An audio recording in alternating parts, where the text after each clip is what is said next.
Kita cukup kaget sekali roadmap pendidikan nasional 2020 sampai 2035 sudah tidak ada lagi agama. Sampai akhirnya dua ormas besar di Indonesia, Muhammadiyah dan Majelis Ulama Indonesia Pusat, bertanya langsung kepada Mendikbud Pak Nadiem Makarim, apakah dengan roadmap pendidikan nasional 2020 sampai 2035, artinya 15 tahun ke depan, ingin menjadikan generasi Indonesia menjadi generasi ateis, komunis? Tidak ada jawaban. Tapi akhirnya ujung-ujungnya muncullah sebuah peraturan pemerintah nomor 57 tahun 2021. Jadi standar pendidikan nasional sudah tidak ada lagi, yaitu mata pelajaran Pancasila dan bahasa Indonesia. Sudah dihapus. Bahkan Dirjen Kemendikbud mengeluarkan Kamus Sejarah Indonesia. Jadi sekarang Kamus Sejarah Indonesia tidak ada lagi tokoh-tokoh Islam seperti Muhammad Natsir, pencetus NKRI, itu sudah tidak ada lagi. Hadratus Syekh Hasyim Asy'ari sudah tidak ada lagi. Kiai Haji Wahid Hasyim dari Nahdlatul Ulama sudah tidak ada lagi. Kiai Haji Mudzakkir dari Muhammadiyah tidak ada lagi. Kiai Haji Agus Salim dari Serikat Islam sudah dihapus. Bahkan Buya Hamka sudah tidak ada lagi. Jadi yang dimunculkan Kamus Sejarah baru di Indonesia, yang dimunculkan oleh Dirjen Kemendikbud, ini justru DNID, tokoh-tokoh PKI dan beberapa tokoh-tokoh PKI yang lain. Inilah Kamus Sejarah Indonesia yang baru. Ini sangat membahayakan. Bahkan bapak-bapak, ibu yang dirahmati Allah, pakar-pakar seperti Profesor Salim Said, Guru Besar Ilmu Politik dan Ilmu Militer Universitas Indonesia, beliau memberikan statement di media. Jadi sekarang ini kader-kader komunis yang duduk di DPR RI, yang jumlahnya kurang lebih 200 lebih, sementara politisi Islam cuma 179. Nah, itu menurut Profesor Salim Said, mereka sekarang balas dendam dengan menggunakan kekuasaan, balas dendam terhadap kaum muslimin, Islam dan ulama. Kira-kira terasa enggak itu? Terasa sekali. Bahkan Profesor Nazaruddin Samsudin, Guru Besar Ilmu Politik Universitas Indonesia, tidak menutup kemungkinan Indonesia akan jadi Singapura kedua kalau umat Islam tidak bangkit. Bahkan mantan Ketua Penasihat KPK, yaitu Bapak Dr. Abdullah Ehamahua, beliau menyampaikan, minta kepada ormas-ormas Islam di Indonesia untuk siaga satu. Siaga satu. Kenapa kok siaga satu? Tinggal tunggu giliran untuk dihabisi. Pertama HTI sudah, kedua FPI. Nah sekarang targetnya Muhammadiyah. Habis itu Majelis Ulama. Bahkan di DPR RI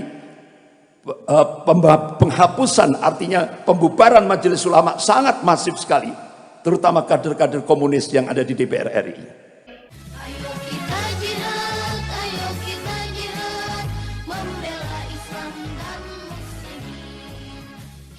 Ma'asyiral muslimin, jamaah subuh rahimakumullah. Problematika umat kontemporer, terlebih ketika kita mencoba untuk melihat potret Indonesia kekinian. Saat Indonesia berubah kiblat ke Cina, ada dampak, ada implikasi Polisos Hankam.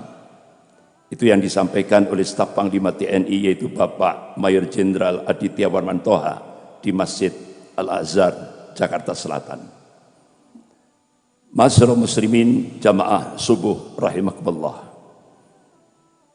Saat kita melihat Indonesia sekarang ini dalam posisi dilematis, saat bahkan ada sebuah nota diplomatik dengan kode referensi Beijing 1448.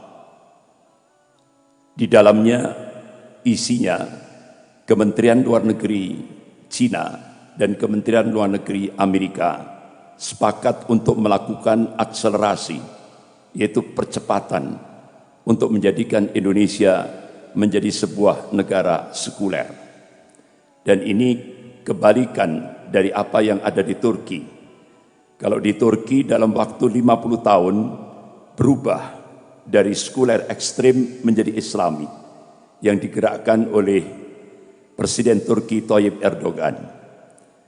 Bahkan beberapa tokoh-tokoh nasional dari Indonesia, salah satu di antaranya Profesor Didin Hafidudin, Rektor Ibnu Khaldun Bogor, terbang ke Istanbul, Turki, mencoba untuk bertanya langsung kepada Presiden Turki Tayyip Erdogan, apa kiat rahasia untuk merubah Turki dari sekuler ekstrem menjadi Islami.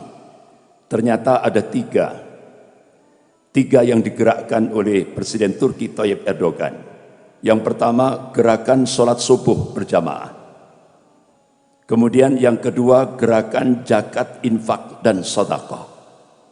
Kemudian yang ketiga, yaitu menyambung silaturahim, membangun silaturahim antara umara dan ulama, antara ormas-ormas Islam, tokoh-tokoh Islam, aktivis-aktivis Islam. Sehingga dalam waktu 50 tahun Turki berubah dari sekuler ekstrem menjadi Islami. Bahkan Turki sangat disegani di seluruh dunia sekarang ini. Beda dari Turki yang dulu. Tapi ketika kita melihat potret Indonesia kekinian, ini kebalikan dari Turki. Dari Islami akan dijadikan menjadi sekuler.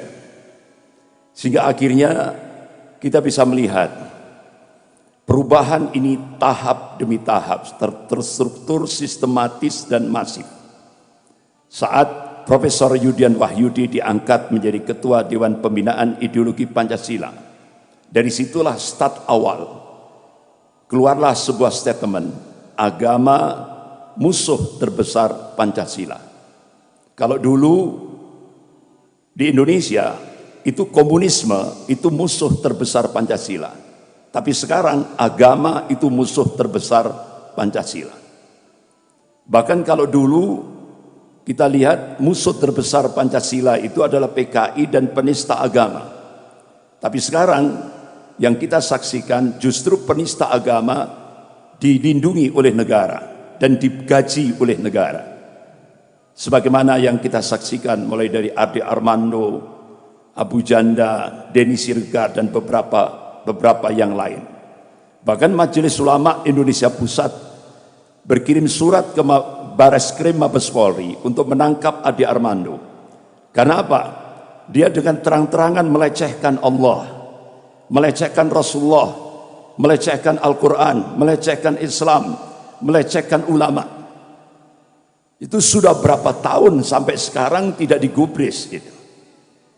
Bahkan Ade Armando sampai sekarang dilindungi oleh negara, digaji oleh negara. Nah inilah yang terjadi, belum lagi yang lain-lain. Inilah realitas yang ada. Ma'asyiral muslimin rahimakumullah.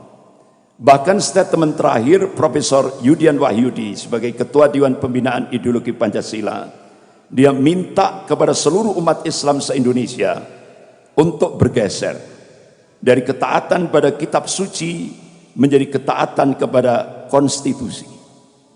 Artinya apa? Umat Islam di Indonesia ini diminta untuk mencampakkan Al-Quran dan As-Sunnah. Jadi taat kepada konstitusi ciptaan manusia. Itulah statement yang terakhir dari Profesor Yudian Wahyudi sebagai Ketua Dewan Pembinaan Ideologi Pancasila. Jadi benar-benar gerakan peminggiran agama sangat terstruktur, sistematis, dan masif. Bahkan sampai dalam lingkup pendidikan. Kita cukup kaget sekali roadmap pendidikan nasional 2020 sampai 2035 sudah tidak ada lagi agama. Sampai akhirnya dua ormas besar di Indonesia, Muhammadiyah dan Majelis Ulama Indonesia Pusat, bertanya langsung kepada Mendikbud Pak Nadiem Makarim, apakah dengan roadmap pendidikan nasional 2020 sampai 2035, artinya 15 tahun ke depan, ingin menjadikan generasi Indonesia menjadi generasi ateis, komunis? Tidak ada jawaban.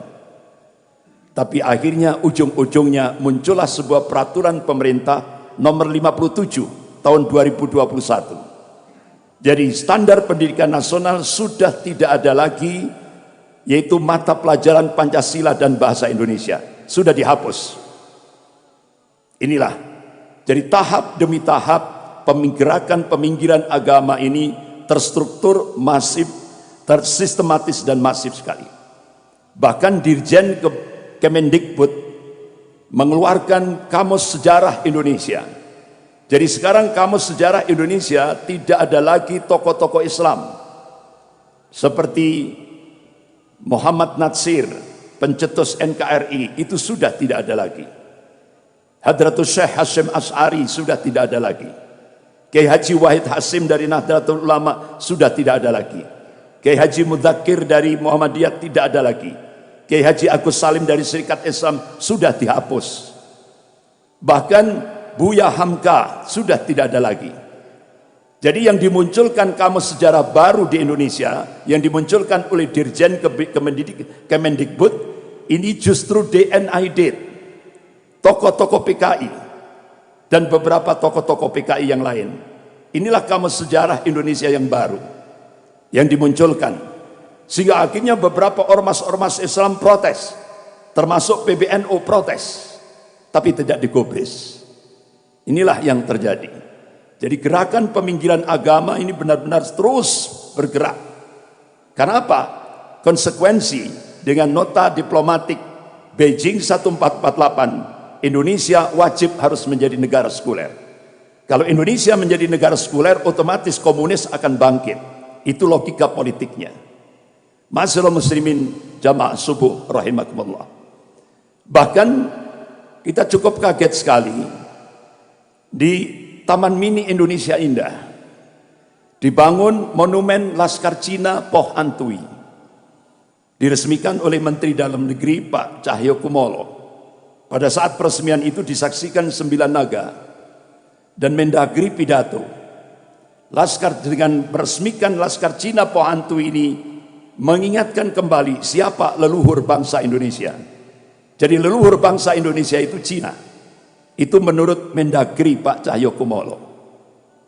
Sehingga akhirnya pakar-pakar sejarah di Jakarta, termasuk Pak Ridwan Saidi, itu budayawan Betawi, marah. Ini belajar sejarah dari mana Pak Mendagri ini? Marah betul. Bahkan beberapa tokoh-tokoh di Jakarta minta dihancurkan itu Laskar Cina Poh Antui, monumen Laskar Cina Poh Antui.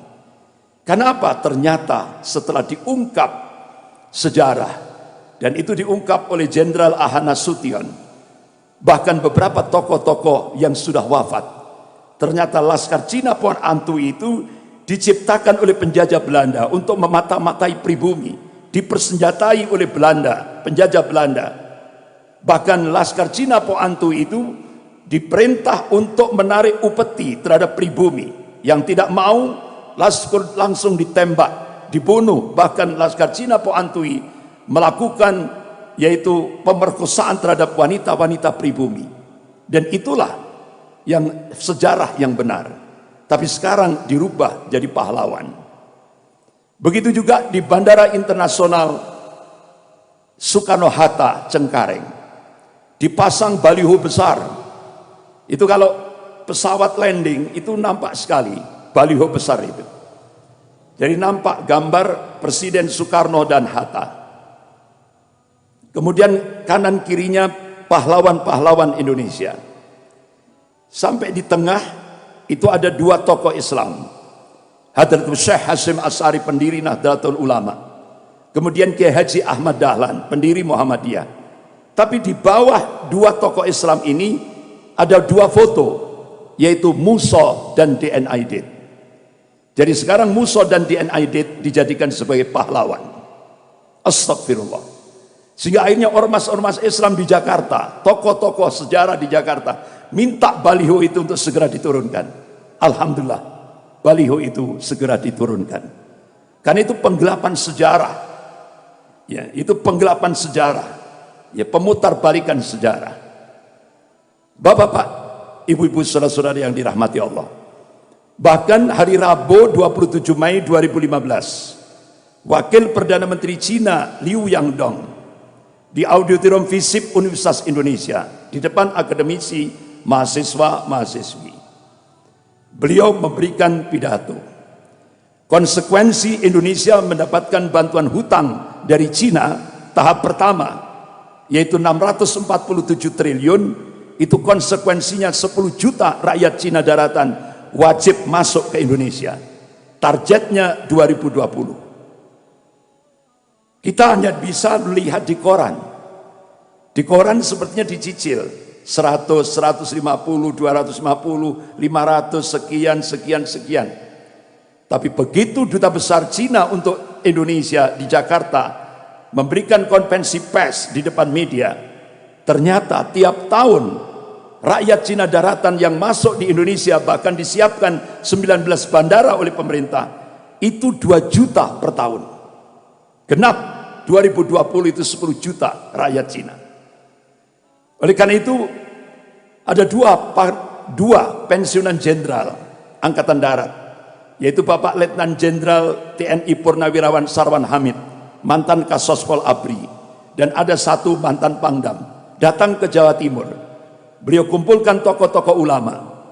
Jadi ternyata tenaga kerja asing yang mengaku buruh dari Cina yang didatangkan ke Indonesia itu bukan buruh, rata-rata mereka tentara merah. Bahkan kita cukup kaget, di Jawa Timur markas tentara merah itu ada di Tempeh, Lumajang, dekat lautan pasir. Jadi itu kalau di remote itu pergerakannya ke Malang, Probolinggo, Jember. Nah, kita tidak tahu dari mana dia berangkatnya, itu dari mana, asalnya dari mana. Ternyata sudah ada markas tentara merah di sana. Tapi wa makarallah wallahu khairul makirin. Mereka membuat makar, tapi Allah membalas makar mereka, dan Allah sebaik-baik pembuat makar. Akhirnya Allah letuskan Gunung Semeru, sehingga akhirnya markas tentara merah yang ada di Tempeh, Lumajang itu langsung dievakuasi. Jadi yang ngusir Allah sendiri. Alhamdulillah selesai sudah. Belum lagi yang di Kalimantan, belum lagi yang di Sulawesi, lebih banyak lagi. Ini sangat membahayakan. Bahkan bapak-bapak, ibu yang dirahmati Allah, pakar-pakar seperti Profesor Salim Said, guru besar ilmu politik dan ilmu militer Universitas Indonesia, beliau memberikan statement di media. Jadi sekarang ini kader-kader komunis yang duduk di DPR RI, yang jumlahnya kurang lebih 200 lebih, sementara politisi Islam cuma 179, yang kader-kader komunis 200 lebih yang duduk di DPR RI. Bahkan kader-kader komunis pasca dihapuskan Letsus, jadi banyak kader-kader komunis yang menjadi bupati, wali kota, bahkan ada yang jadi gubernur. Nah, ini kader komunis jadi gubernur. Nah, ini. Bahkan staf menteri 2 periode, Dita Indasari, kader Gerwani, itu bisa jadi staf menteri 2 periode. Luar biasa. Nah, itu menurut Profesor Salim Said. Mereka sekarang balas dendam dengan menggunakan kekuasaan, balas dendam terhadap kaum muslimin, Islam, dan ulama. Kira-kira terasa enggak itu? Terasa sekali. Ini yang ngomong Profesor Salim Said, tidak sekedar ngomong, beliau punya data, ya kan? Bahkan Profesor Nazaruddin Samsudin, guru besar ilmu politik Universitas Indonesia, tidak menutup kemungkinan Indonesia akan jadi Singapura kedua kalau umat Islam tidak bangkit. Jadi bapak-bapak, ibu yang dirahmati Allah, bahkan mantan ketua penasihat KPK, yaitu Bapak Dr. Abdullah Ehamahua, beliau menyampaikan, minta kepada ormas-ormas Islam di Indonesia untuk siaga 1. Siaga 1. Kenapa kok siaga 1? Tinggal tunggu giliran untuk dihabisi. Pertama HTI sudah, kedua FPI, nah sekarang targetnya Muhammadiyah, habis itu Majelis Ulama. Bahkan di DPR RI penghapusan, artinya pembubaran Majelis Ulama sangat masif sekali, terutama kader-kader komunis yang ada di DPR RI. Nah, bapak-bapak, ibu-ibu, saudara-saudara yang dirahmati Allah, sekarang apa yang bisa kita perbuat ketika kondisi realitas Indonesia kekinian seperti ini, potret Indonesia kekinian seperti ini? Apa yang bisa kita perbuat? Allah Subhanahu wa taala memberikan solusi syar'i dalam surah Al-Imran ayat 139. Allah berfirman, a'udzubillahi minasyaitonir rajim, Wala tahinu wala tahzanu wa antumul a'launa in kuntum mu'minin. Wala tahinu wala tahzanu. Jangan kamu pesimis, jangan kamu lemah, jangan kamu merasa inferior, jangan kamu merasa marginal. Wala tahzan, dan jangan kamu sedih. Wa antumul a'launa, sesungguhnya kamu itu tinggi. Coba kata a'la dalam bahasa Arab itu maknanya yaitu dalam bahasa Arab itu isim tafdil. Artinya yang disifati oleh ayat itu bisa tinggi, bisa unggul. Pertanyaannya, kalau kita korelasikan di Indonesia, kapan umat Islam di Indonesia itu bisa tinggi? Kapan umat Islam di Indonesia bisa unggul? Kapan umat Islam di Indonesia bisa punya al-izzah, kewibawaan? Allah berikan kuncinya, in kuntum mu'minin, jika kalian beriman kepada Allah. Artinya, apa yang bisa kita perbuat? Dakwah tauhid harus terus kita gerakkan. Ini solusi yang pertama untuk menghadapi Indonesia kekinian. Dakwah tauhid terus kita gerakkan, jangan berhenti. Karena syarat mutlak kemenangan fid dunya wal akhirah itu adalah tauhid. Tauhid yang murni, tauhid yang bersih, tidak terkontaminasi dengan segala macam bentuk-bentuk kesyirikan. Pasti menang. Kenapa? Kita diyakinkan oleh Allah, wa man nasru illa min indillahil azizil hakim. Jadi kemenangan itu datangnya dari Allah, bukan dari manusia yang maha perkasa lagi maha bijaksana. Bahkan Allah berjanji, wa kana haqqan alaina nasrul mu'minin. Kewajiban kami, kata Allah, membela, memenangkan golongan mukmin. Ini motivasi, spirit yang diberikan oleh Allah. Kita tidak boleh pesimis, kita tidak boleh lemah. Yang kedua, solusi yang kedua, ayo kita jadikan lembaga-lembaga pendidikan Islam kita, pesantren-pesantren kita, madrasah-madrasah kita menjadi sarana strategis untuk membangkitkan semangat kebangkitan Islam. Karena tantangan kita sudah di depan mata. Yang ketiga, ayo kita jadi as-siyasah as-syar'iyyah. Ayo kita jadikan umat Islam ini melek politik. Jangan sampai buta politik. Kenapa Indonesia kekinian seperti ini? Dampak daripada umat Islam buta politik.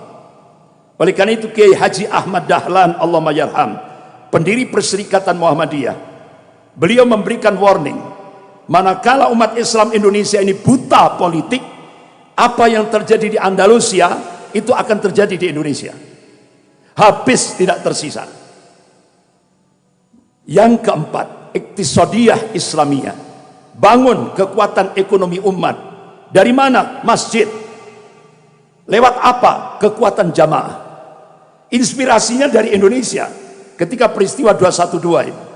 Tapi yang mempraktekkan lebih dulu Malaysia pada saat Presiden Perdana Menteri Mahathir Muhammad yang umurnya 93 tahun itu. Jadi beliau gerakkan, beli dari muslim untuk muslim. Karena waktu itu Malaysia, kekuatan ekonomi Malaysia dikuasai oleh Cina. Sehingga akhirnya dengan gerakan beli dari muslim untuk muslim, alhamdulillah sekarang kekuatan ekonomi Malaysia dikuasai muslim Melayu. Yang kelima, bangun persatuan dan kesatuan shaf di tengah perselisihan umat. Artinya apa? Masalah-masalah furuk kita pinggirkan. Ayo, karena musuh kita, tantangan kita sudah di depan mata kita. Bagaimana komunisme, Syiah, Rafidah bersatu untuk melumat umat Islam ini. Oleh karena itu, apa yang diingatkan oleh Rasulullah SAW 1442 tahun yang lalu sudah nampak terjadi di Indonesia ini. Kalau Rasulullah SAW, yusiku antada'a alaikumul umamu min kulli ufukin. Hampir-hampir kata Rasulullah, umat-umat kafir itu saling menyeru, saling mengajak-ngajak untuk menyerang kalian min kulli ufukin, dari segenap arah, dari segenap penjuru. Kama tada'a al-akalatu ala qas'atiha. Kalian seperti makanan di atas mangkok kecil yang jadi rebutan orang-orang yang lapar. Ini bahasa kinayah, bahasa kiasan. Sahabat tanya, "Qulna ya Rasulullah, amin qillatin bina nahnu yauma idin." Apakah posisi kami pada saat itu minoritas? Apakah jumlah kami pada saat itu sedikit? Apa jawaban Rasulullah? La, tidak. bal antum yauma idzin katsir, kalian mayoritas, jumlahmu banyak, walakinnakum gutsaun ka gutsai tsair, tapi kualitasmu seperti buih. Kualitas buih itu tidak punya prinsip, tidak punya jati diri, mudah diombang-ambingkan oleh musuh-musuhnya. Nah, hadis ini bukan justifikasi, bukan pembenaran, tapi ini warning, peringatan dari Rasulullah. Jangan sampai umat Islam di Indonesia ini punya kualitas seperti buih. Manakala umat Islam di Indonesia ini kualitasnya seperti buih, Rasulullah mengingatkan, Allah akan mencabut, wala yantazi'annallahu min suduri aduwakum al-mahabbata minkum. Allah akan mencabut rasa takut dari hati musuh-musuh kalian. Wala yakdifannallahu fi qulubikumul wahan, dan Allah akan mencampakkan al-wahan di dalam hati-hati kalian. Sahabat tanya, ya Rasulullah, wa mal wahan? Apa yang dimaksud al-wahan? Qala hubbud dunya wa karahiyatul maut. Cinta dunia dan takut mati. Jadi kalau sudah penyakit terlalu cinta dunia, takut mati, takut resiko perjuangan, itu sudah menghinggap di hati-hati kaum muslimin, saat itulah Allah akan cabut rasa takut dari hati musuh-musuh kalian, dan kalian seperti makanan di atas mangkok kecil yang jadi rebutan orang-orang yang lapar. Apa yang dikabarkan oleh Rasulullah ini sudah terjadi di Indonesia. Oleh karena itu Rasulullah memberikan solusi konkret. Qala Rasulullah sallallahu alaihi wasallam, idza tabayatum bil aina wa akhatum adnabal baqari wa raditum bi jar'i wa taraktumul jihad, salatullahu alaikum dunna la yanju hatta tarji' ila dinikum. Rawahu Abu Dawud. Idza tabayatum bil aina, jika kalian bermuamalah dengan cara-cara al-ina, salah satu dalam sistem riba. Wa akhatum adnabal baqari, ini bahasa kinayah, kalian pegang ekor-ekor sapi. Wa raditum bi jar'i, kalian ridho dengan bercocok tanam. Artinya apa? Jika umat Islam muamalahnya sistem riba, muamalahnya menggunakan sistem ribawi, jika umat Islam sibuk dengan dunia, wa taraktumul jihad fisabilillah, jika umat Islam meninggalkan al jihad fisabilillah, salatullah alaikum dullah, maka Allah turunkan kehinaan. La yanju syai'a, sedikit pun Allah tidak akan mencabut dari kehinaan itu, hatta tarji' ila dinikum, hingga kalian kembali kepada agama kalian. Sebagian ulama hadis menafsirkan hingga umat Islam bangkit semangat jihadnya, baru Allah akan cabut dari kehinaan itu. Mudah-mudahan bapak-bapak, ibu-ibu, saudara-saudari yang dirahmati Allah, dalam kondisi seperti ini bisa membangkitkan semangat umat Islam di Indonesia. Kalau tidak kondisi seperti ini, mungkin umat Islam tidur. Oleh karena itu dengan kondisi seperti ini, insya Allah bisa membangkitkan semangat umat Islam untuk berjuang, dan berjuang. Karena insya Allah, yakinlah Allah subhanahu wa ta'ala akan memenangkan perjuangan kaum muslimin. Karena yakin, karena Allah meyakinkan itu. Dan Allah berjanji, dan janji Allah pasti. Innallaha la yukhliful mi'ad, Allah tidak akan mengingkari janjinya. La tabdila di kalimatillah, tidak ada perubahan akan kalimat-kalimat Allah. Jadi tugas kita berjuang. Natijahnya, hasilnya serahkan kepada Allah subhanahu wa ta'ala. Mudah-mudahan insya Allah apa yang didoakan oleh para ulama seluruh dunia ketika istimewa di Timur Tengah 2024, itu beberapa tokoh-tokoh ulama berdoa kepada Allah, mudah-mudahan 2024 pemantik awal kebangkitan Islam global Allah akan munculkan dari arah timur, yaitu dari Indonesia. Bahkan Sekjen, Wakil Sekjen Rabithah Ulama Palestina, Syekh Dr. Abu Bakar Al-Awawidah datang ke Indonesia bulan Juli 2015. Beliau mengkaji, beliau melakukan kajian riset beberapa kitab-kitab yang ditulis ulama-ulama Ahlus Sunnah, dan beliau yakinkan insya Allah mudah-mudahan ke depan Indonesia akan dijadikan, artinya apa, umat Islam Indonesia akan dijadikan oleh Allah untuk menjadi pemantik awal kebangkitan Islam global, yang puncaknya itu sebagaimana disabdakan oleh Rasulullah. Qala Rasulullah sallallahu alaihi wasallam, bi Baitil Maqdis wa akna fi Baitil Maqdis. Ini hadis sahih rawahu Ahmad. Jadi puncak kemenangan Islam di akhir zaman Allah takdirkan di Baitul Maqdis Palestina, bukan di Mekah, bukan di Madinah. Ini yang ditakdirkan oleh Allah subhanahu wa ta'ala. Tapi pemantik awalnya itu yang diharapkan oleh ulama-ulama seluruh dunia. Mudah-mudahan muncul dari arah timur, yaitu Indonesia.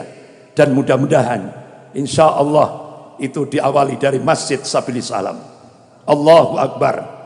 Sekian, lebih kurangnya saya mohon maaf. Astaghfirullahaladzim. Subhanakallahumma wa bihamdik. Asyhadu an la ilaha illa anta astaghfiruka wa atubu ilaik. Wabillahi taufiq wal hidayah. Wassalamualaikum warahmatullahi wabarakatuh.